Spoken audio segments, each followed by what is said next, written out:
But LeBron want to drive that old ass shit, drive into the basket. LeBron, you have to get the touch shit in your game.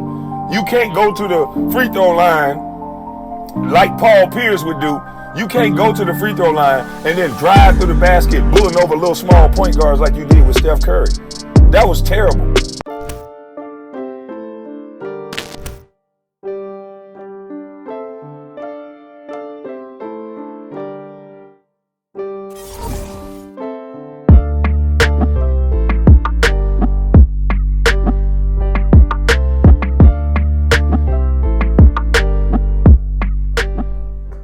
So this beef started with Kwame Brown reacting to LeBron James being swept in the Western Conference Finals. He has a reaction on his channel, and that is what essentially starts the tiff between him and Shannon Sharp. Let's dive in. Do they give out new knees? Then how much money? Money ain't gonna beat Father of Time. Boy, God is good, and Father of Time is gonna get all of us. And so it don't matter how much money you spend, but you not that, LeBron. I saw last night, you not that, bro. You are a great player. You got good stats. You played longer than anybody. You a bad motherfucker, but you not that. I played with Kobe. I played with Richard Hamilton. He would have got a shot off. Hell, Gilbert Arenas would have got a shot off right there. You didn't even get a shot off. We don't even know if you would have hit the goddamn shot. You ain't even get it off. I used to watch, where's your little touch moves? You supposed to be the best scorer in the game. You got all these points. Where's your move? Like Jokic can play till he goddamn near 50. Jokic don't even get off the ground. He pick, he roll, he do a little floater. That nigga can do that till he 50 years fucking old. He just trot down the court, do his little floater, throw it up, or do his little three, and get on back.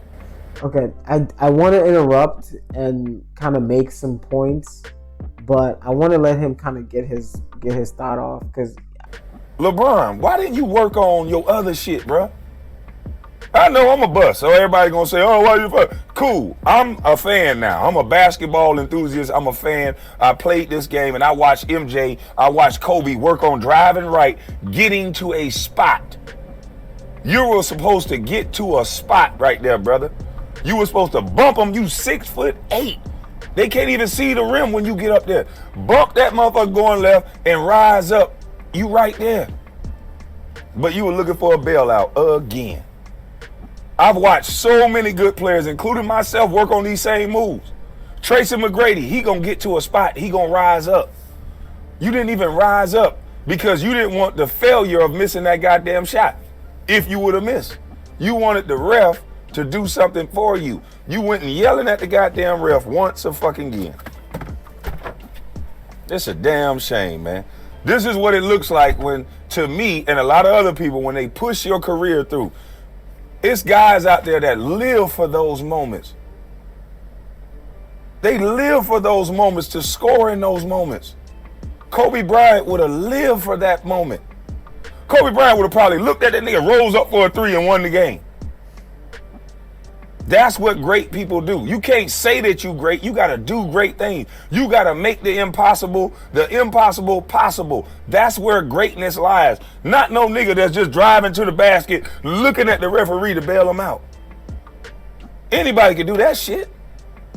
Jimmy Butler ain't driving to the rim, looking for nobody to bail him out. Hey, salute to Jimmy Butler. God damn, that boy playing. I'm talking about that nigga getting you everything he got. He ain't getting no accolades for it. They finally gonna have to start speaking of Jimmy Butler.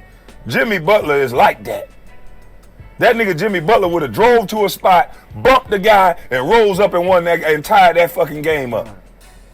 All right, so I'm gonna do my first pause there, just because he said quite a bit, and then now he's bringing up Jimmy Butler. So before he goes past Jimmy Butler, I want to kind of address some of the comments that he's making here about LeBron and his penchant for giving up and trying to, I guess, draw the ref's call.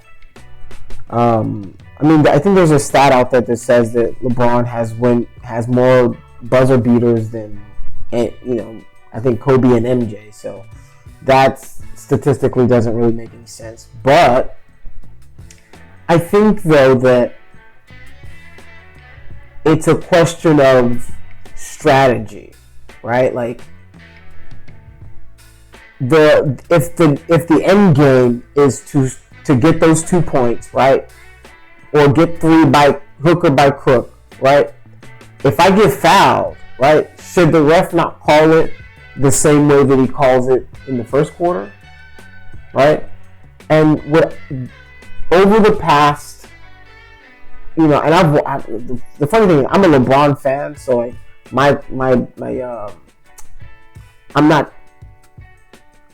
I might be like a little fanboy when it comes to LeBron, but I like LeBron. I don't like the Lakers in general. I'm not a Lakers fan. I'm a Wizards fan, but I like LeBron James. I like the person that he is. I like the things that he does on and off the court. Like, I like the man that he is as a basketball player.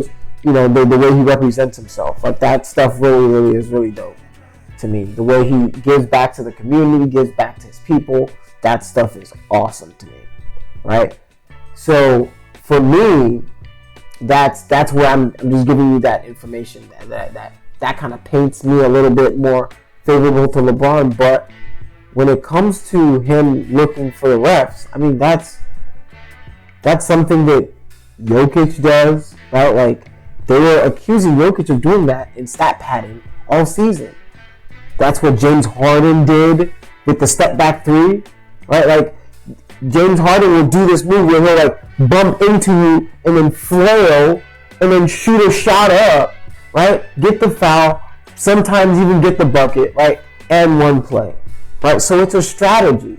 So if your issue is with the strategy that he took, then okay, yeah, you've got an issue with him shooting a shot. Like, if he should have just pulled up, right? He'd been shooting terribly in the previous series, right? Like, so his most efficient shot, the most efficient thing that LeBron I've ever seen him do is drive to the basket. He's an amazing passer, but he can also drive the basket better than anybody. That I mean, maybe Giannis can. Like, Giannis, when I see Giannis, I'm like, yo, bro, I would never stand in front of Giannis when it comes to like stuff like it's never happening. I'm not taking that. That's not even. Nope. Just move out the way, right? But LeBron has some of the best layup packages, some of the best dunks, some of the most forceful. Like, he can just drop a shot. Like, so what happens is he gets double teamed, right? Like, okay, he's one man, but like, where's my teammates? Like, everybody else just standing around watching me try to, do everything. Why didn't somebody move, get a kick out, go? If I've got 2 people on me, that literally means there is somebody open, right?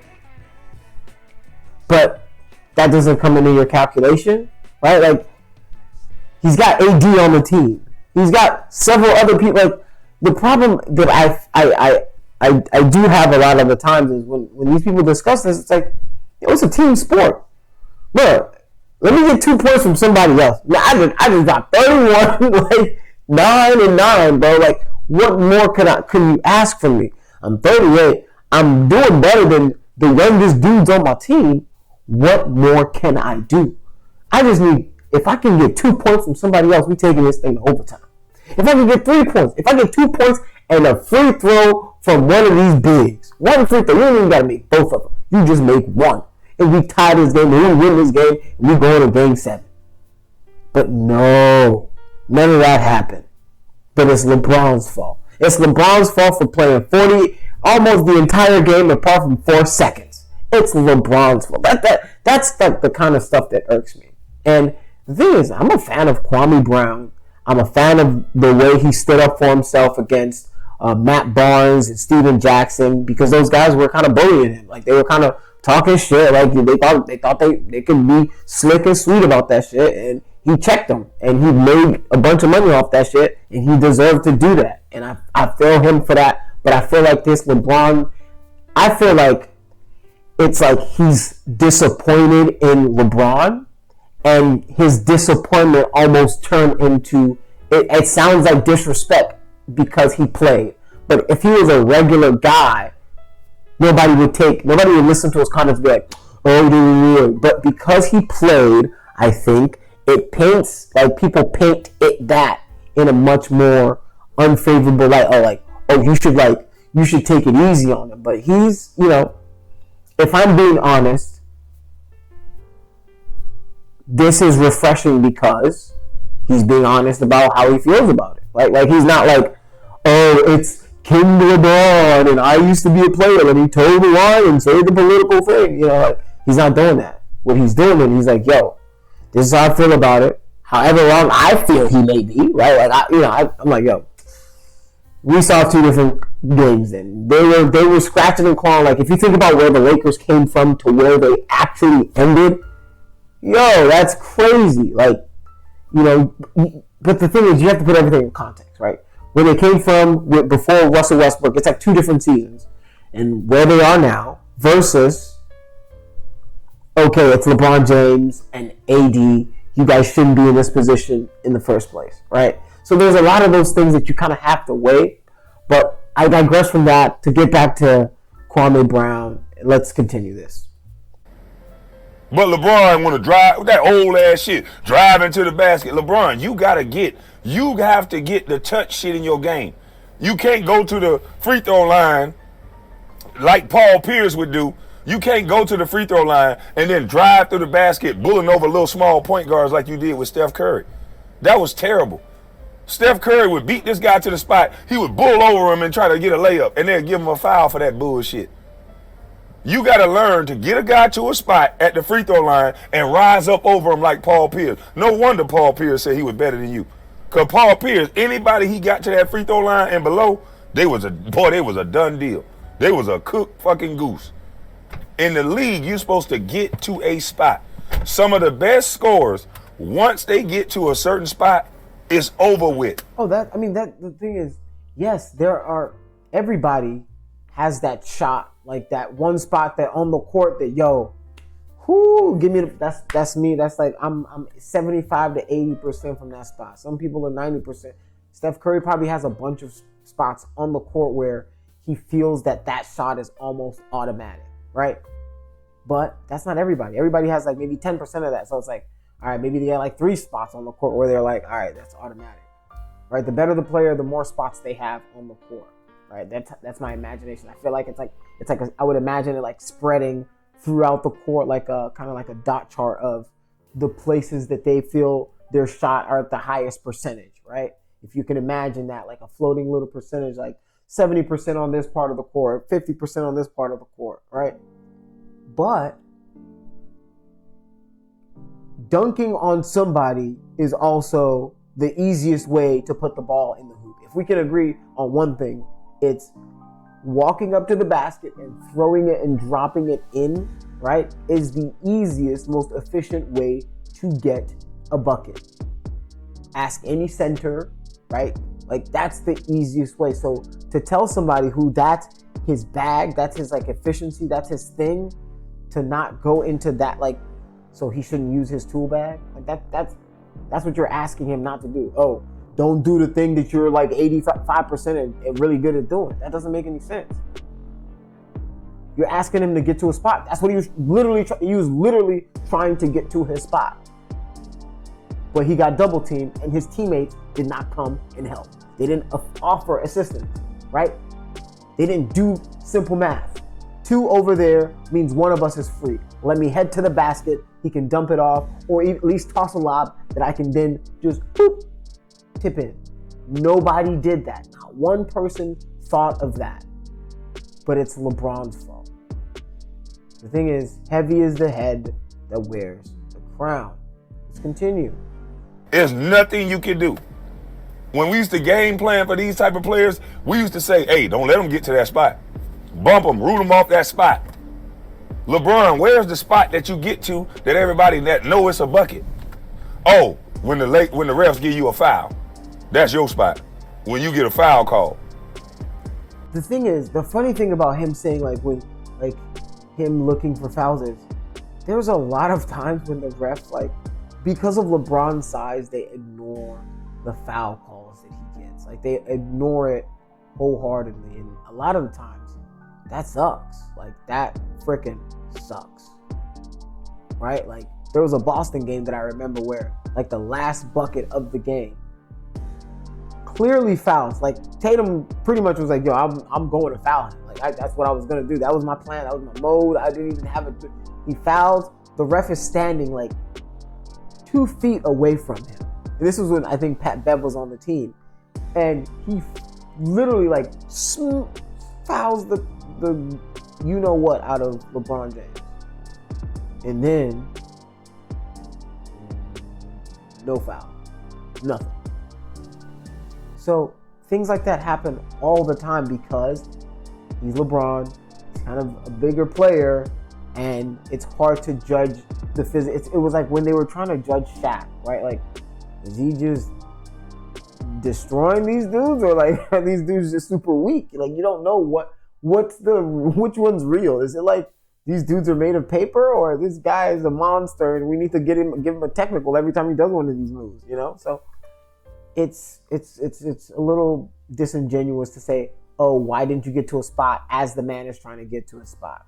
That's all I'm saying. So this is the because this shit don't make no sense. 4 championships, my ass. We don't give a fuck about that. We talking about players who you can get that ball to, and you know that's gonna be a bucket. See, now that you're saying, like, you're trying to Kareem, that's a bucket. The problem is, like, now you're trying you're trying to invalidate the man's rings. You're trying to say we don't care about. Do you have a ring? Right? Like, I ain't got a ring. I ain't played in the NBA, but like, that's pretty impressive. That's a pretty impressive accomplishment. And not only did he get those 4 rings, he was like the leading role of the protagonist of all those runs. So to act and try to poo-poo the man's rings and his accomplishments, it's a little, people are going to look at that kind of weird. But like I said, hey, as long as he's, you know, like, bro, some dudes would be like, oh, let's kiss the ring. You know what? He's honest. I think he's wrong, but he's honest. So that's how I feel about it. Kwame Brown's reaction. This is the original thing that started it. So let's see where this is going to go from here.